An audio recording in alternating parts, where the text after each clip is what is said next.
नमस्कार, आप देख रहे हैं आज तक। आपके साथ मैं हूं अंजना ओम कश्यप और मेरे सहयोगी साहिल जोशी हमारे साथ हैं। अब से कुछ ही देर में बंगाल के नंबर्स आने वाले हैं। टुडेज चाणक्य के एग्जिट पोल का अनुमान आज हम आपको दिखा रहे हैं, जहां पर असम से शुरुआत की थी हमने। 102 सीटें बीजेपी प्लस को आ रही हैं, यानी भारतीय जनता पार्टी का गठबंधन हेमंत बिस्वा शर्मा के नेतृत्व में वहां फिर से सरकार बनाता हुआ दिखाई दे रहा है। कुछ ही देर में बंगाल के नंबर्स आएंगे, लेकिन उससे पहले केरलम, जहां पर हम आपको बता दें कि वहां पर नंबर्स आ गए हैं टुडेज चाणक्य के। और टुडेज चाणक्य के नंबर्स केरल में कांग्रेस गठबंधन को 69 सीट का अनुमान यहां पर दिया गया है केरल के इसमें, और एलडीएफ को ज्यादा पीछे नहीं, सिर्फ 64 सीटों का अनुमान यहां पर दिया गया है। तो मामला बड़ा फंसा हुआ दिख रहा है, मामूली बढ़त। बिल्कुल 69। और एनडीए को 7 सीटें मिल सकती है केरल में, यानी एनडीए के हाथ में सत्ता की चाबी जाएगी क्या, ये एक सबसे बड़ा सवाल हो सकता है। कांग्रेस गठबंधन को 69 सीट का अनुमान और लेफ्ट फ्रंट को 64 सीटों का अनुमान टुडे चाणक्य के इस पोल में दिया गया, और एनडीए को 7 सीटें मिल सकती है, ये एक अनुमान यहां पर रखा हुआ है। तो कुल मिलाकर अगर 69 सीटें आ जाती हैं तो वो बहुमत के करीब है। 140 कुल सीटें हैं वहां पर। लेकिन वहीं देखिए, अगर थोड़ा भी, क्योंकि आप देखते हैं हमेशा +-9 +-4 ऐसे करके उन्होंने ज्यादातर नंबर्स दिए हैं, ऐसे में खेल बदल भी सकता है। लेकिन जैसा कि एक्सिस माई इंडिया में भी इशारा था कि वहां पर कांग्रेस के नेतृत्व में यूडीएफ की वापसी हो सकती है, इस बार पिनरई विजयन की कुर्सी जा सकती है, वही होता हुआ दिखाई दे रहा है। और वोट परसेंटेज में भी आप देखेंगे तो यूडीएफ आगे है 40% वोट +-3, वहीं एलडीएफ को 38% वोट +-3। तो कुल मिलाकर जब आप नंबर्स देख रहे हैं तब मामला थोड़ा सा फंसा हुआ दिखता है। हालांकि अगर 69 सीटें आ गई 69, तो फिर बहुमत का आंकड़ा जो कि 71 है, बहुत करीब हुआ है। मामला अभी भी फंसा हुआ है, मामला अभी भी फंसा हुआ है। अब बारी तमिलनाडु की है। तमिलनाडु के नंबर्स आपको हम बताते हैं, क्योंकि तमिलनाडु में बीते दिन से बिल्कुल अलग एनालिसिस आता हुआ दिख रहा है, जिसमें डीएमके स्पष्ट तौर पर सरकार बनाती हुई दिख रही है। 125 सीटों का अनुमान है। वहीं टीवी के यानी विजय जो अपनी नई पार्टी लेकर आए हैं, उसमें बताया जा रहा है 63 सीट, और एआईएडीएमके को वो दे रहे हैं 45 सीट। तो कुल मिलाकर एमके स्टालिन यहां पर बाजी मार ले जाते हुए दिख रहे हैं टुडेज चाणक्य के इस सर्वे में। तो दोनों ही तरफ अगर आप देखिए, यहां पर अच्छी खबर आती हुई केरलम और तमिलनाडु से कांग्रेस के लिए, क्योंकि कांग्रेस अलायंस में यहां पर भी है डीएमके के साथ, और वहां पर वो यूडीएफ में को भी अलायंस को वहां पर वो लीड करते हैं। तो डीएमके प्लस यहां पर डीएमके बड़ी पार्टी है, 125 सीटें आती हुई दिख रही है। यानी डीएमके प्लस में कांग्रेस और डीएमके मिलकर 125, यानी पूरा बहुमत। लेकिन दूसरी तरफ एक कॉमन चीज इस पे दिखाई देगी, तो एआईएडीएमके का डिबैकल इस चुनाव में लगातार उनकी सीटें घटती हुई। पिछली बार जब डीएमके की सत्ता आई थी तब एआईएडीएमके 67 सीटों पर आकर सिमट गया था, और अब उनकी सीटें घटकर उनकी जगह टीवी के लेता हुआ नजर आ रहा है। यानी एक प्रमुख पार्टी के तौर पर विजय सेतुपति उभर सकते हैं। इस पर तो कम से कम सारे एग्जिट पोल एक ही स्टेज पर नजर आ रहे हैं। और अपने आप में अगर पहले चुनाव में आप इतनी सीटें लेकर आते हैं तो बड़ी बात है। थलपति उन्हें कहा जाता है, वहां पर हीरो वर्शिप काफी लोकप्रिय है तमिलनाडु में, और वहां पर टीवी के को अगर वो इस कद तक ले आते हैं, वो जिस तरह की फिल्में भी करते हैं समाज से जुड़ी हुई, एंग्री यंग मैन का, उसी का एक एक्स्ट्रापोलेशन समझ लीजिए कि वो पॉलिटिक्स में भी आए और ये दिख गया। वहीं दूसरी तरफ अगर आप देखिए तो केरल में अगर 69 सीटें आ भी जाती हैं तो एलडीएफ के लिए 64 सीटें एलडीएफ के लिए आई भी जाती हैं, तो पिछली बार 99 थी। वहीं यूडीएफ को गेन हो रहा है 44 सीटों से, 41 सीटों से वो 64 पर पहुंच रहे हैं, 69 पर पहुंच रहे हैं। आइए जल्दी से आपको बंगाल की ये रिपोर्ट दिखा देते हैं, क्योंकि अब सबकी नजरें बंगाल पर हैं।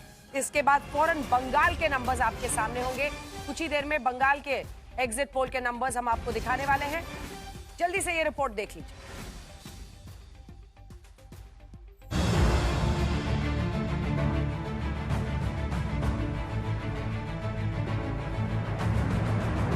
बंगाल ने रिकॉर्ड वोटिंग तो कर दी, लेकिन राज्य में हवा का रुख किधर है, ये कहना सबसे कठिन है। इस बीच दक्षिण 24 परगना के फलता समेत कुछ जगहों की ईवीएम पर बीजेपी कैंडिडेट्स के बटन टेप से बंद करने के आरोपों पर चुनाव आयोग बेहद गंभीर है। ईवीएम टेम्परिंग की 77 शिकायतों में 32 फलता से, 29 डायमंड हार्बर से, 13 मगराहट से और 3 शिकायतें बज से आई हैं। चुनाव आयोग शिकायतों की पुष्टि होने पर रीपोलिंग कराएगा। बंगाल में इतना बम्पर मतदान होने के बावजूद अगर इस बार ममता बनर्जी की वापसी की गारंटी नहीं ली जा रही तो ये बीजेपी के बड़े उभार का संकेत दे रहा है।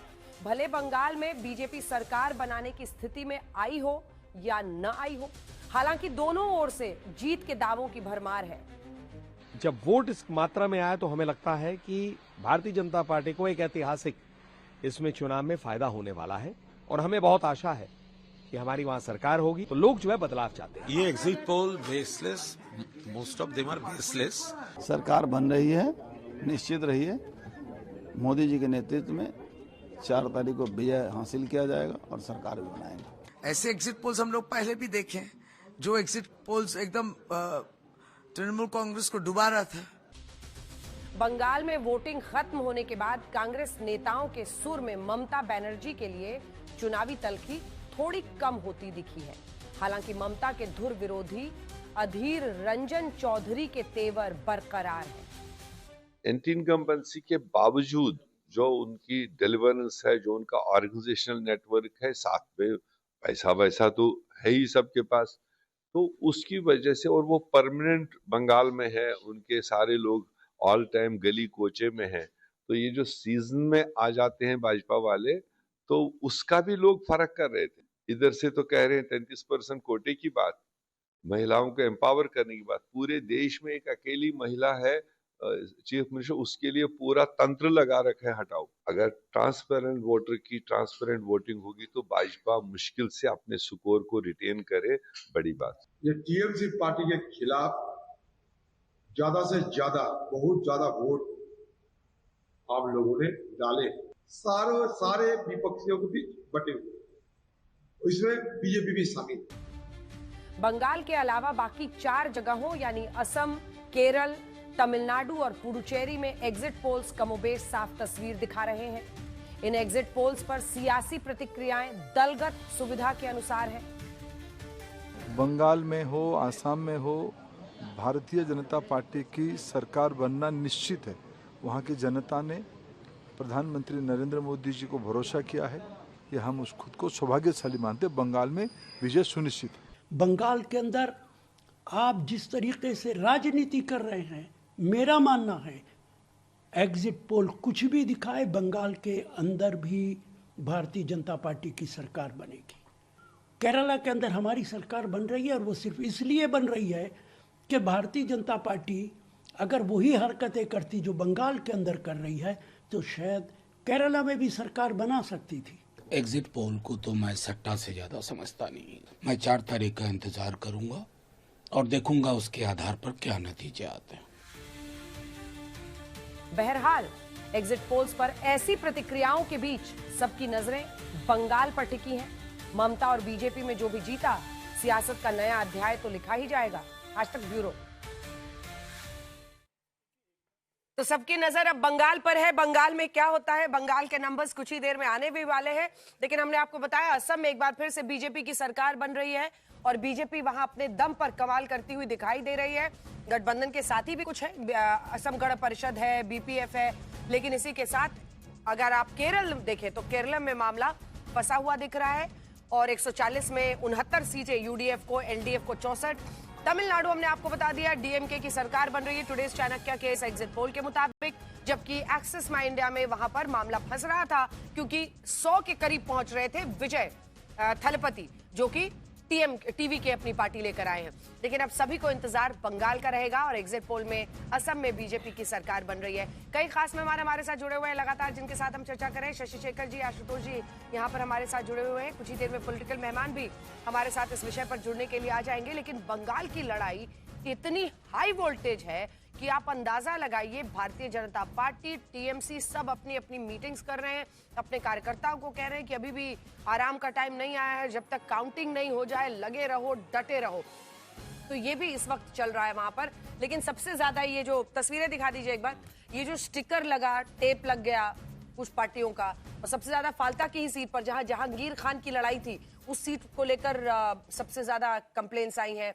डायमंड हार्बर कई जगहों पर कंप्लेंट आई है। तो कुल मिलाकर ये अपने आप में एक लड़ाई बन गई है कि भाई अब इनका क्या होगा, क्योंकि मनोज कुमार जो वहां के चीफ इलेक्शन ऑफिसर हैं उन्होंने तो कह दिया कि भाई हम रीपोलिंग कराएंगे, लेकिन कब होगा, कैसे होगा, अभी इसके बारे में जानकारी कुछ भी नहीं आई है। 77 टोटल रीपोलिंग तो फॉरेन ऑर्डर होता है 77। तो अगर ये रीपोलिंग होती है तो ये देखने वाली बात होगी अंजना कि उन जगहों पर जहां रीपोलिंग होती है क्या परिणाम आते हैं, क्योंकि रीपोलिंग को भी विपक्ष कम से कम एक स्ट्रेटेजिक मूव बताता है। ये विपक्ष कहता है, मैं नहीं कह रहा बिल्कुल भी, क्योंकि मैं इसमें यकीन ही नहीं करता, लेकिन फिर भी जहां रीपोलिंग होगी वहां के परिणाम हम लोगों को चौंका भी सकते हैं। रीपोलिंग के आखिरी पत्ता होगा, यस, आखिरी पत्ता ये विपक्ष कहता शशि जी, अभी लेकिन वेट करना होगा, चुनाव इमीडिएट अनाउंस होना चाहिए ना। आज हो जाएगी, आजकल में हो जाएगी। अगर शिकायत है, अगर वैसा पाया गया तो तुरंत अनाउंस कर देना चाहिए, उसके लिए नतीजों का इंतजार करने की कोई जरूरत नहीं है। हाँ, उससे कल जो मनोज कुमार है वो सामने आए थे, उन्होंने कहा था कि हम वहां रीपोलिंग कराएंगे।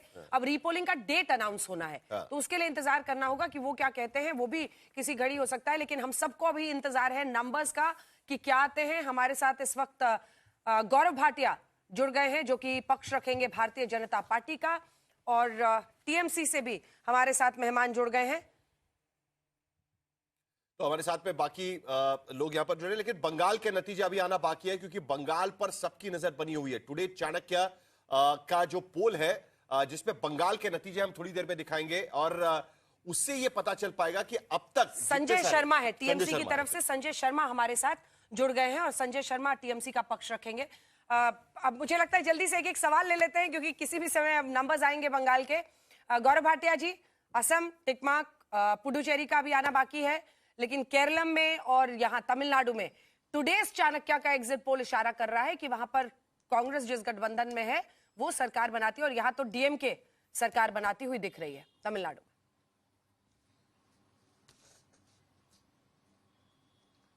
देखिए, सर्वप्रथम तो जितने भी रुझान आए हैं एग्जिट पोल में, कल से हम लोग देख रहे हैं अंजना जी, मैं ये जरूर कहूंगा कि एक बात स्पष्ट है कि आज पूरे भारत को, हर नागरिक को नरेंद्र मोदी जी के नेतृत्व में पूरी आस्था है। दूसरी बात ये बिल्कुल स्पष्ट हो गई है कि भारतीय जनता पार्टी, अगर हम असम की बात कर लें, कहीं सरकार बनाती है तो प्रो इनकम्बेंसी लाती है, और वहां सरकार भाजपा की बनती जाती है, जाती नहीं है। और 2014 के बाद अंजना जी, साहिल जी, आप भी मानेंगे कि एक बार भी ऐसा नहीं हुआ कि कांग्रेस की सरकार कभी दोबारा किसी भी प्रदेश में बनी हो, एंटी इनकम्बेंसी होता है। तो मैं इतना ही कहूंगा कि सकारात्मक जब चुनावी मुद्दे लाते हैं तो जनता भी उस पर मुहर लगाती है। और पश्चिम बंगाल का आंकड़ा आपके चैनल का नहीं आया है तो मैं इंतजार कर लूंगा, लेकिन ये जरूर कहूंगा असम में, देखिए, अगर एक पार्टी है जो असम के निवासियों की संस्कृति और अस्मिता की बात करती है तो वो भारतीय जनता पार्टी है। घुसपैठिए कांग्रेस के लिए तो कोई मुद्दा ही नहीं है। 2 करोड़ घुसपैठिए उन्होंने घुसवा दिए, लेकिन उन्होंने उन्हें वोट बैंक समझा, तुष्टीकरण की राजनीति करी। दूसरी बात, हैट्रिक लगना, ये बहुत बड़ी बात है, और ये केवल भाजपा कर पाती है। अगर मैं आपसे बताऊं, गुजरात में 7 बार लगातार भारतीय जनता पार्टी की जीत हुई, गोवा में हैट्रिक लगाई, हरियाणा में हैट्रिक लगाई, और असम के जो रुझान है फिर से हैट्रिक लगेगी। उत्तर प्रदेश और उत्तराखंड में 2-2 बार लगातार। ये क्या दर्शाता है कि आप अपना रिपोर्ट कार्ड जनता के समक्ष रखते हैं और जनता उस पर मुहर लगाती है। एक बात और हमें याद रखनी चाहिए, बिहार में नरेंद्र मोदी जी की स्वर्गीय माता जी के लिए एआई वीडियो निकाला, बिहार की जनता ने उसे नकार दिया, पसंद नहीं किया। बिहार कांग्रेस पार्टी हारी और छोटी पार्टी बन के उभरी, 5 सीटें आई, भारतीय जनता पार्टी ने सरकार बनाई। असम में हेमंत बिस्व शर्मा जी की धर्मपत्नी के लिए झूठे आरोप लगा के पवन खेड़ा पूरे भारत में भागे, ना उच्च न्यायालय से गुवाहाटी से उन्हें राहत मिली, ना सर्वोच्च न्यायालय से। और मुझे याद आता है हेमंत बिस्व शर्मा जी ने जो कहा था, पवन खेड़ा का मैं बना दूंगा पेड़ा और खाऊंगा, ये राजनीतिक पेड़ा है। और अब जब रुझान आए हैं तो लग रहा है ऐसा ही कुछ हुआ है। एक बात और सामने आती है, क्योंकि माँ की बात होती है, एक तरफ महिला सशक्तिकरण की बात हम लोग करते हैं, दूसरी तरफ तुष्टीकरण, केवल मुसलमान वर्ग की बात कांग्रेस पार्टी टीएमसी करती है। इसको भी जनता ने नकारा है। और मैं आपसे बड़ी स्पष्टता से कहूंगा, जो महिला आरक्षण बिल आया और टीएमसी की ममता बनर्जी हो, चाहे अखिलेश यादव हो, चाहे कांग्रेस पार्टी हो, उसके विरोध में जो इन्होंने वोटिंग करी और उसको गिराया, तो ये कहना गलत नहीं होगा, ना मैं गिरा ना मेरी उम्मीदों के मीनार गिरे, लेकिन मुझे गिराने में विपक्षी दल कई 100 बार गिरे। अब गौरव जी एक दो अच्छा और नया नया भी खोज के लाइए, आजकल आप ये वाला बहुत रिपीट कर रहे हैं। बट गौरव जी एक दूसरा सवाल मैं आपसे पूछना चाहती हूँ कि हाल के दिनों में इन तमाम अंजना जी वो गिरे कम। अच्छा, हाल के दिनों में तमाम राज्यों में जो जहां आपका पहले एंट्री नहीं था, आपने वहां सरकार बनाई, वहां पर आप लोग जो दूसरी पार्टी के नेता है ना, उन्हीं को मुख्यमंत्री बना रहे हैं। वही फॉर्मूला बंगाल में भी चलेगा क्या? शुभेंदु भी टीएमसी से आए, देखिए ना, सम्राट चौधरी 2017 में बीजेपी में आए, उनको आपने वहां सीएम बना दिया। हेमंता भी कांग्रेस से आए हुए हैं, यहां पर भी ऐसे ही होगा क्या? अगर बंगाल जीतते हैं तो शुभेंदु टीएमसी में जो थे।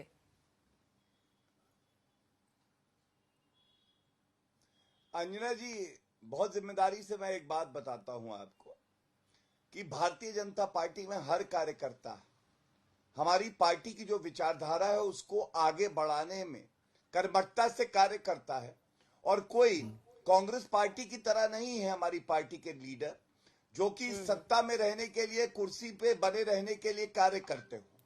मैं समझता हूं कम से कम अच्छी बात यह है कि करीब 7 एग्जिट पोल आए और पोल ऑफ पोल में हमें 152 सीटें औसतन दिखाई जा रही हैं। मुख्यमंत्री मिलेगा, भारतीय जनता पार्टी का मुख्यमंत्री होगा जो पश्चिम बंगाल को नई ऊंचाइयों पे लेके जाएगा। पश्चिम बंगाल में इसमें बल्कि एक लाइन भी ऐड की थी गृह मंत्री अमित शाह ने जब प्रेस कॉन्फ्रेंस की थी कोलकाता में, नहीं बंगाल मीडियम में पढ़ा हुआ होगा। अच्छा, बंगाली मीडियम में पढ़ा वो बंगाली मीडियम वाला वहाँ काफी वायरल भी हुआ था उनकी। शुभेंदु अधिकारी भी बंगाली मीडियम में ही पढ़े होंगे। तो बंगाली मीडियम में पढ़ा हुआ है तो बड़ा विस्तार हो गया ना। विस्तार हो गया।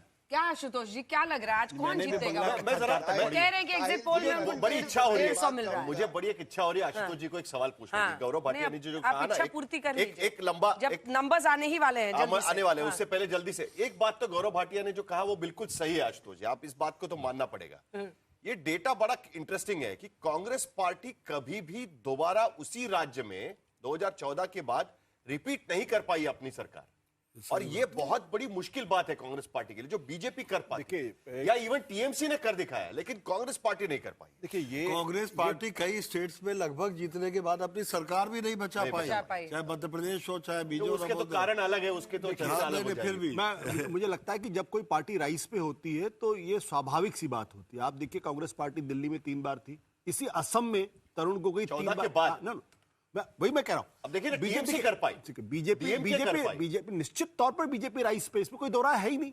बीजेपी का फुटप्रिंट जो 2014 के पहले था, वो बीजेपी का फुटप्रिंट कितना 110 सीटें आई थी 2009 में, उसका फिनोमिनल राइज है, इसको कौन मना कर सकता है? उस फिनोमिनल राइज का और प्रधानमंत्री नरेंद्र मोदी की लीडरशिप का फायदा बीजेपी को मिल रहा है। मैं ये कह रहा हूं कि जिस असम के अंदर आज बीजेपी लगातार तीसरी बार सरकार बनाने की बात हो रही है, वहीं तरुण गोगोई ने 3 बार लगातार सरकार बनाई थी।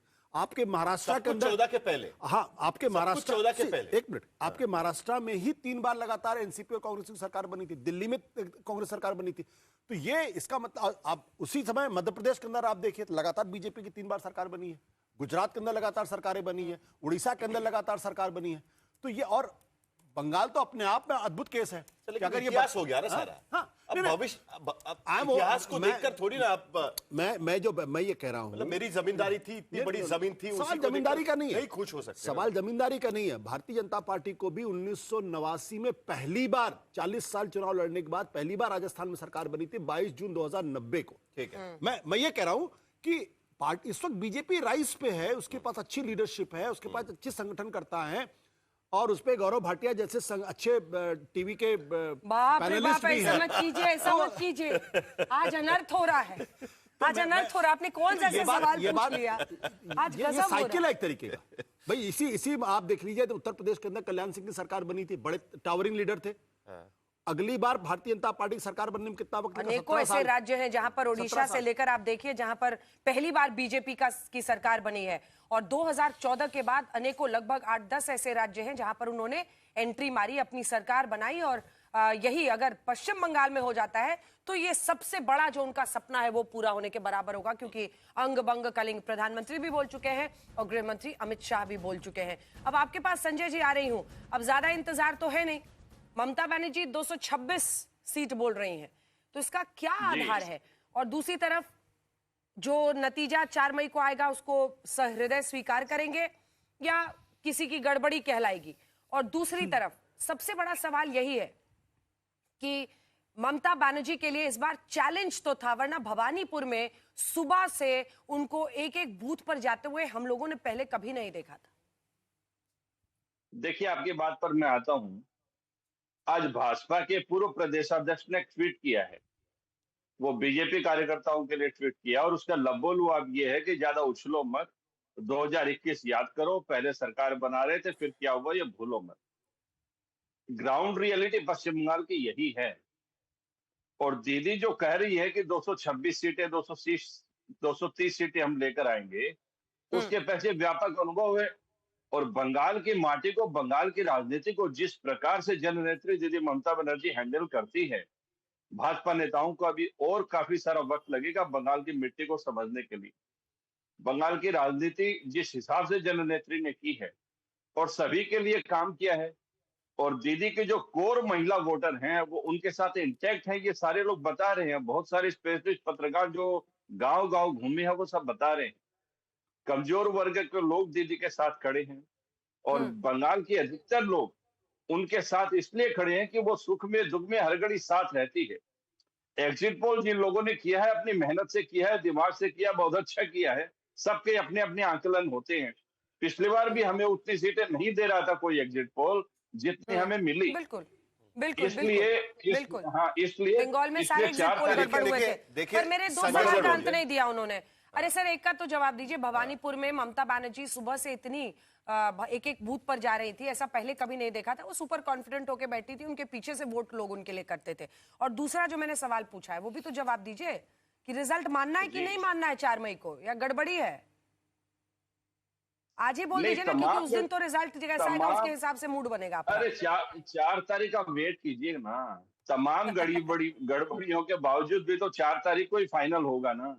और 4 तारीख को जब हम जीतेंगे उसके बाद भी चुनाव आयोग के प्रति हमारा जो नजरिया है, चुनाव आयोग की जो भूमिका है, उसका स्पष्टीकरण तो हम लेंगे ना। सारा हिसाब, सारी बातें अपनी जगह चलेगी। और ये जो अभी एग्जिट पोल के बहाने 4 तारीख तक भाजपा जश्न मना रही है, इन्हें शुभकामनाएं होगा। आपने गौरव भाटिया जी से एक सवाल पूछा था कि आपने क्यों बिहार में आरजेडी से आए व्यक्ति को बना दिया और वहां इससे बना दिया, वहां उससे बना दिया। गौरव भाटिया जी ने इसका जवाब नहीं दिया। मेरा यह मानना है कि जो दूसरी पार्टियों से आए हुए लोग बीजेपी से चले गए तो गौरव भाटिया जी को भी चला जाना पड़ेगा, फिर उनके पास कुछ बचेगा नहीं।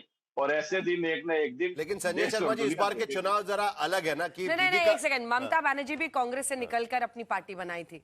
देखिए, पार्टी, हर नेता अपने तरीके से सोचता है, और बीजेपी जिन राज्यों में बिल्कुल उनका अस्तित्व नहीं था वहां पर उनको, ये मैं बता दूं अंजना जी, उनको बड़े नेता चाहिए। पश्चिम बंगाल में हमारी जमीनी लड़ाई वामफ्रंट के साथ थी। वामफ्रंट के खिलाफ, लेफ्ट रिजीम के खिलाफ ममता बनर्जी ने एक लंबे संग्राम किया है। लिया ना, अपने भी वाम दलों के कई नेताओं को अपने में शामिल किया था। तो पार्टी नेता तो इसीलिए जाने जाते हैं। इनके भी हैं, गौरव भाटिया जी की पार्टी के भी बहुत सारे लोग आए हैं, सबका स्वागत है। शशिशेखर जी, आशुतोष जी के कमेंट आप दोनों से ले लेते हैं, क्योंकि कुछ ही देर में बंगाल के नंबर्स आने वाले हैं, फिर गौरव जी के पास चलेंगे। शशि जी, सभी को अभी इंतजार है कि भाई अब नंबर्स आए और वोटिंग परसेंटेज, दावे। ममता बनर्जी तो कह रही है मेरी सीटें और बढ़ेंगी। ममता बनर्जी ने तो 226 का आंकड़ा बता दिया और साथ ही साथ ये भी अपने लोगों को चेता दिया कि भाई आप ईवीएम्स की सुरक्षा को लेकर काफी सचेत रहें।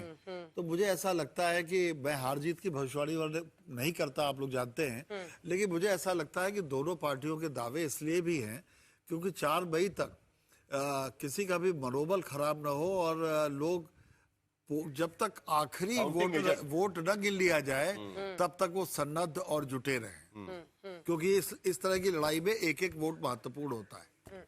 पीएम ने तो कहा है स्वेरिंग इन के लिए वहां पर वापस जाएंगे आशुतोष जी। बीजेपी भी बहुत कॉन्फिडेंट। हो सकता है ममता बनर्जी इनवाइट कर ले उनको, हो सकता, मतलब इस पॉसिबिलिटी को, आप प्रधानमंत्री हैं देश के, तो कहीं भी जा सकते हैं। देखिए जो जो जो इस बार की लड़ाई मुझे लगता है कि अद्भुत लड़ाई अपने आप में है और ये जबरदस्त लड़ाई है। हाँ, सही में। मैं वैसे भी एग्जिट पोल्स के आधार पर कोई अनुमान नहीं कहता, लेकिन मेरा मानना है कि बीजेपी को एज है।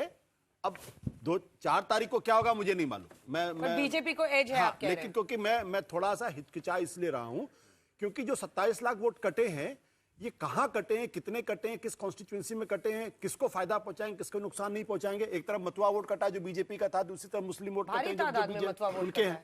तो अब हम यहां बैठ के कोई टिप्पणी कर दें, मुझे नहीं लगता है कि चाहिए। 6:30 बजे नंबर्स आएंगे। कुछ ही देर 5 मिनट बचा है, 5 मिनट बचा है। एक जल्दी से 5 मिनट बचा है तो 5 मुद्दे कि जो इस बार के चुनाव में पूरी तरीके से नए थे, जो पहले वाले चुनाव में कभी देखे नहीं गए।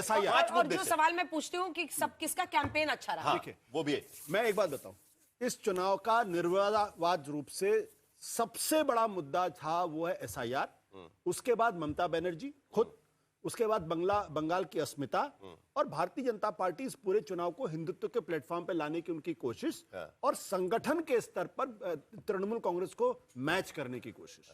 ये जो 5 चीजें हैं, ये चुनाव को डिफाइन। जहां तक सिक्योरिटी का प्रश्न है, मेरा अभी भी मानना है भारत जैसे देश के अंदर आप सिक्योरिटी लगा के वोटर को इंटिमिडेट करा के आप मैंडेट नहीं बदल सकते। ये मेरा मानना है और मैं ऑन रिकॉर्ड इस बारे में कह रहा हूं। बहुत सारे लोगों सिक्योरिटी लगा के आपने देखा कि TN शेषन ने बिहार के भीतर पूरा चुनाव का रिजल्ट बदलवा दिया था। बहुत जो सिर्फ सिक्योरिटी की वजह से, आपको याद होगा वो चुनाव। मैं इसलिए ये बात कह रहा हूं कि बहुत सारे लोग ये कह रहे हैं कि पश्चिम बंगाल के अंदर जिस तरीके से सिक्योरिटी का अरेंजमेंट किया गया है वो वहां के मतदाताओं को प्रभावित करने के लिए किया गया। मेरा मानना है कि हम हिंदुस्तान का मतदाता 70-75 साल के बाद इतना समझदार है कि कोई भी उसके मत की या उसके मन को नहीं बदल सकता, सिवाय मुद्दों के और नेताओं के। जिस नेता का कनेक्ट होगा वो करेगा। काउंटडाउन शुरू हो गया है। मुझे ऐसा लगता है बंगालियत से ज्यादा सिर्फ एक मुद्दा था, ममता बनर्जी यस और नो, नथिंग एल्स। कोई और बड़ा मुद्दा नहीं था। अगर बीजेपी जीतती है तो इसका मतलब यह कि ममता बनर्जी के खिलाफ वहां पर एक लहर थी जिसको उन्होंने अपने संगठन से, भारतीय जनता पार्टी ने और चुनाव आयोग ने अपनी सख्ती से वोटर्स को रास्ता दिखाया कि आप जाइए अगर जीतती है। और अगर हारती है तो मैं ममता बनर्जी से के लिए सिर्फ इतना ही कहना चाहूंगा, खूब लड़ी मर्दानी, वो तो कलकत्ता वाली रानी थी। सही बात है, इंतजार करना होगा कि क्या होता है। जंग तो जबरदस्त। और अगर क्षेत्रीय नेताओं में आप देखिए गौरव भाटिया जी, तो ममता बनर्जी एक ऐसी नेत्री हैं जो जबरदस्त संघर्ष करती हैं और मतलब चुनाव वो जिस तरीके से लड़ती हैं वो लगभग मैच करता है बीजेपी जिस तरीके से जमीन पर उतरती है चुनाव में। ममता बनर्जी भी उसी तरीके से जंग की तरह एकदम लड़ती हैं चुनाव।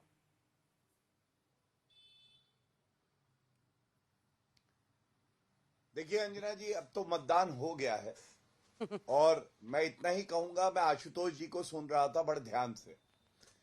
जब भी कभी भाजपा की बात आती है तो वो हमेशा कंजूसी कर देते हैं। अगर हम शतक भी लगाएंगे तो वो कहेंगे नहीं देखो शॉट अच्छा नहीं मारा, अभी आउट होने वाले थे। और कांग्रेस अगर हिट विकेट भी हो जाए, अगर बोल्ड भी हो जाए तो इतनी दरिया दिली दिखाते नहीं, देखो तो मैंने आपकी शॉट तारीफ तो की अच्छा भाई। मार रहा था लेकिन पिच खराब है, अंपायर मिला नहीं। मैं अपनी बात नहीं कर रहा। आशुतोष जी धन्यवाद, आपने मेरी आज तो खुश हो जाइए, इस काबिल मुझे समझा। तो मैं इतना ही कहूंगा, मैं भारतीय जनता पार्टी का प्रवक्ता हूं, मैं पहले अपनी पार्टी की बात करूंगा। इसमें कोई दो राय नहीं है कि ममता बनर्जी बहुत ही कद्दावर नेत्री है और मुझे ये कहने में कोई गुरेज भी नहीं है। लेकिन एक कद्दावर नेत्री को जिसने संविधान की शपथ ली है, ये भी ध्यान में रखना चाहिए कि अगर आप भारत के प्रधानमंत्री और गृह मंत्री को बाहरी बुलाएंगे पश्चिम बंगाल में तो ये संविधान संगत भी नहीं है और ये जनता का दिल भी नहीं जीतता। दूसरी बड़ी बात, हम लोग महिला सशक्तिकरण की बात कर रहे हैं। हमने देखा किस तरह से महिला आरक्षण के लिए बिल आया। ममता बनर्जी का ये बयान, अंजना जी आप एक महिला है, आप बताइए, आरजी कर मेडिकल कॉलेज में सुरक्षा देनी थी मुख्यमंत्री ममता बनर्जी को जो गृह मंत्री हैं। उन्होंने कहा महिला घर के बाहर 8 बजे के बाद रात में निकलेंगी तो ऐसा होगा।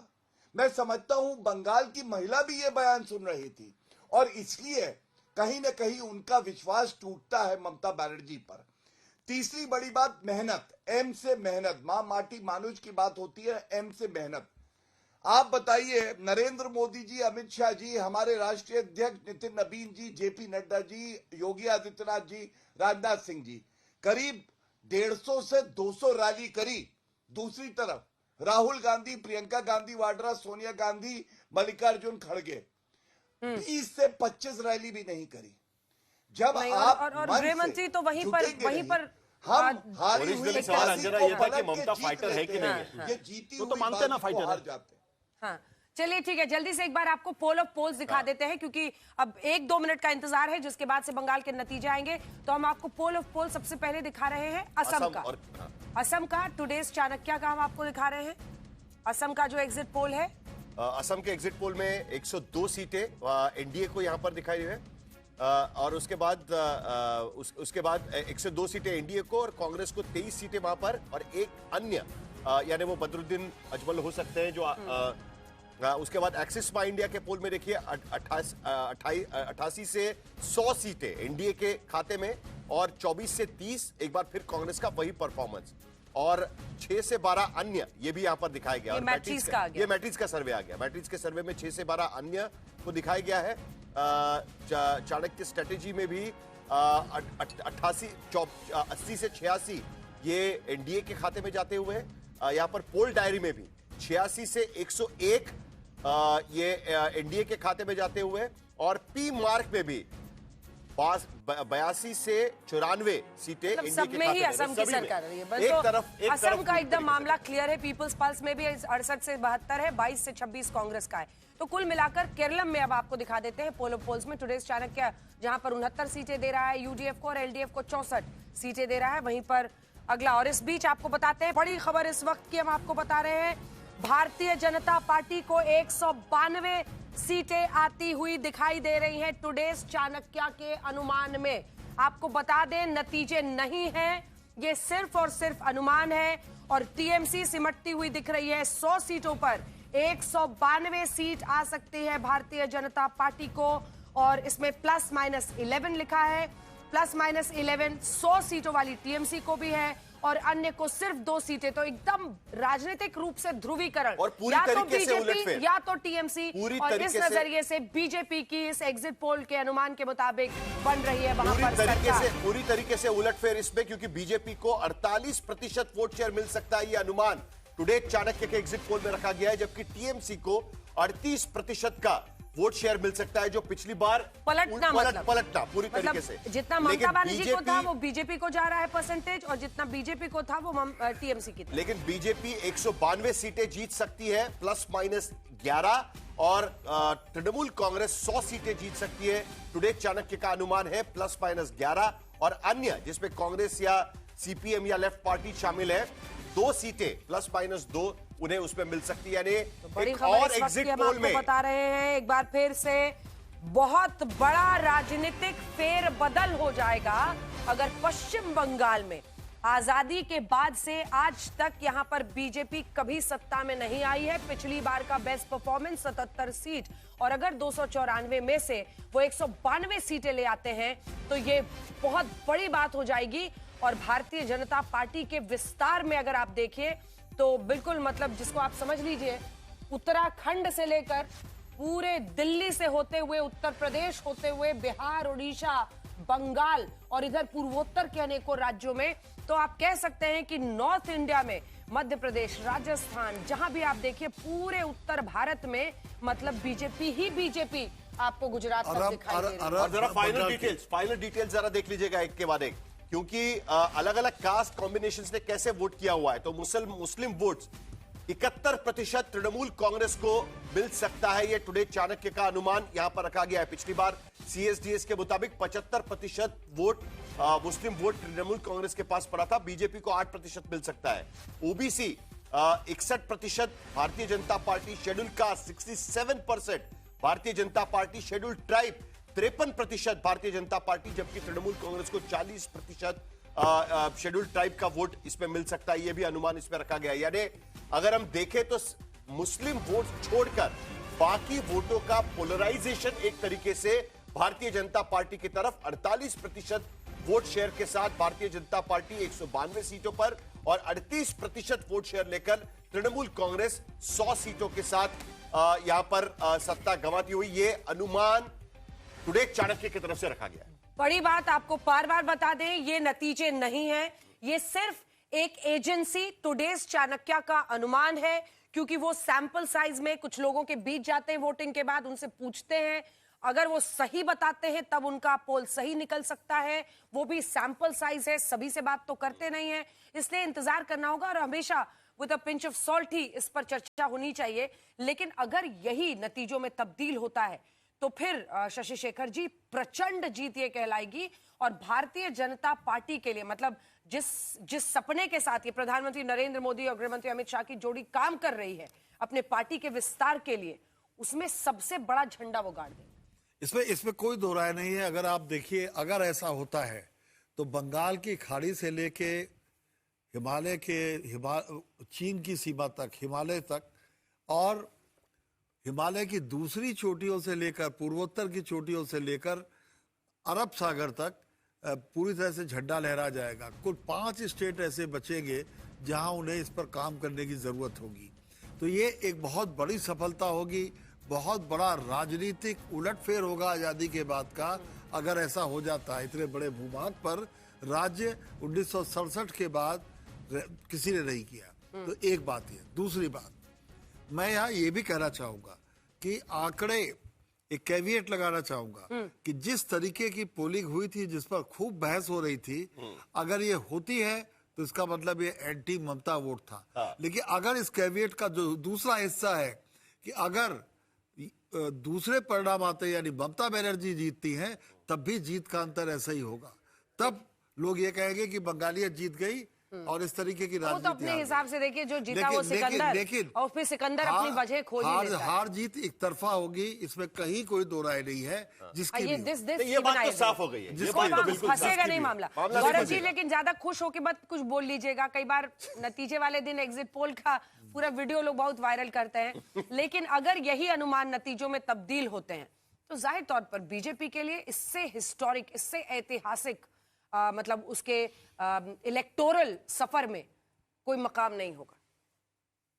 बिल्कुल बिना किसी राय के ये कहा जाएगा। और भारतीय राजनीति का इतिहास होल्ड आवर हॉर्सेस। एकदम पकड़ के रखिए सर, जोर से आशुतोष जी। अब तो आप एडवांटेज बीजेपी बोल दिए हैं, फंसिएगा अगर उस दिन अभी बोले आप। हाँ, एज है बोले, टीएमसी को बोला मैंने। आपने बीजेपी गलती से 2 बार बोला आपने। नहीं, गलती से निकला। अच्छा, चलिए भूल सुधार। क्या हो गया? अच्छा, मैंने बोला कि आप बीजेपी को एडवांटेज दे रहे हैं, तो आपने बोला हाँ जो है सो है। नहीं, वो कभी कभी झोंक में हो जाता है ऑन एयर। तो तो आप ये भूल सुधार नहीं है, स्लिप ऑफ टंग हो सकता है। अच्छा, ठीक है। गौरव जी, मतलब ये चाणक्य का नतीजा आने के बाद तो मुझे वाकई कहना चाहिए बीजेपी मैंने बोला, बट ऐसा नहीं। आज मैंने कहा टीएमसी को एज। ठीक है गौरव जी। आजकल स्लिप ऑफ टंग नहीं कहा जाता है, तेजस्वी यादव कहते हैं टंग ऑफ स्लिप हो गया है। लेकिन मैं एक बात जरूर कहूंगा, मैं बिल्कुल जल्दबाजी नहीं करूंगा, बड़ी संयम से 4 तारीख का इंतजार करेंगे, क्योंकि एक पॉलिटिकल पार्टी है जिसने जलेबी बनवाई थी हरियाणा में, और उसके बाद क्या हश्र हुआ था हम सब ने देखा है। लेकिन अगर ये रुझान और एग्जिट पोल सही हैं तो ये कहना गलत नहीं होगा, पश्चिम बंगाल में भारतीय जनता पार्टी की सरकार बनेगी। और जो रविन्द्रनाथ टैगोर जी ने कहा है, where the mind is without fear and the head is held high, वही पश्चिम बंगाल जो बनने जा रहा है, ये भारतीय जनता पार्टी सुनिश्चित करेगी। दूसरी बात, ये आंकड़ा एक महत्वपूर्ण बात और कहता है, 2021 में भारतीय जनता पार्टी के पास उससे पहले 16 में 3 सीटें थी, फिर 77 पे हम पहुंचे, 74 सीटों का इजाफा हुआ, अब 192 दिखा रहा है, मतलब 115 सीटें और जोड़ने जा रहे हैं। अगर ये इतिहास कोई रच सकता है तो वो मेहनत वाली, ईमानदार, कर्मठता वाली पार्टी भारतीय जनता पार्टी ही कर सकती है। और मैं इंतजार करूंगा 4 तारीख का, जब हम जनता का आभार भी व्यक्त करेंगे और जीत का लड्डू अपने विपक्षी पार्टियों को भी खिलाएंगे, जिस रसगुल्ले में कंकड़ ना हो। 92% वोटिंग बिहार, पश्चिम बंगाल के भीतर हुआ इस बार के चुनाव में।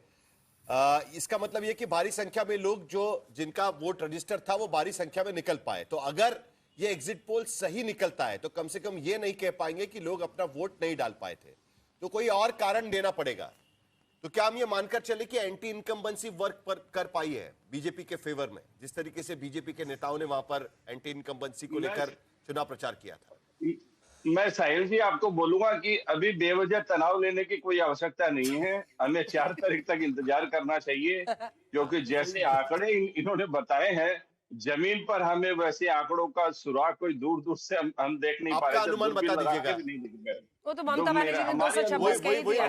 संजय जी सुनिए ना, संजय जी सुनिए, एक दूसरा सवाल। ठीक है, आपको मुझे पता है कि आप क्यों इस पर रिएक्ट कीजिएगा, आपको जाहिर तौर पर ये पोल सही नहीं लगेगा, आप पसंद नहीं आएगा, लेकिन एक छोटा सा सवाल है, क्या आपने कभी इस बात पर चिंता किया है, जब हम लोग रिपोर्टर्स भी जाते हैं, कोई कैमरे पर टीएमसी के खिलाफ बोलने से भी डरता है? इसकी वजह क्या है? मैं कई दुकानदारों के पास गई, उन्होंने कहा नहीं दीदी माइक पे नहीं बोल सकते हैं, इधर उसका कार्यकर्ता आ जाएगा, क्योंकि इसी को बीजेपी ने अपना सबसे बड़ा प्लान बनाया। उन्होंने कहा भय से भरोसे तक एक रिस्पॉन्स नहीं, ये ऐसा कोई भय दूर दूर तक नहीं है। मैं बचपन से ही देख रहा हूँ, छात्र राजनीति से मैं राजनीति में हूँ, लोग ऐसे चुनाव के समय लोग अपने पत्ते नहीं खोलते हैं, नहीं बताते हैं। ये शुरू से ही बंगाल में परंपरा रही है और आज के दिन में ऐसा कोई भय नहीं है। सोशल चलिए, फैसला मैंडेट से आएगा, जनता के मैंडेट से आएगा। लेकिन फिलहाल असम में बन रही है बीजेपी की फिर से सरकार, तमिलनाडु में यूडीएफ माफ कीजिएगा डीएमके की सरकार बन रही है। रुझान के अनुसार लग रहा है कि बीजेपी की सरकार बंगाल के भीतर बन रही है। बंगाल में सबसे बड़ा उलटफेर हो रहा है, सबसे बड़ी बात, सबसे बड़ा उलटफेर लौट रहे हैं, देखते रहिए।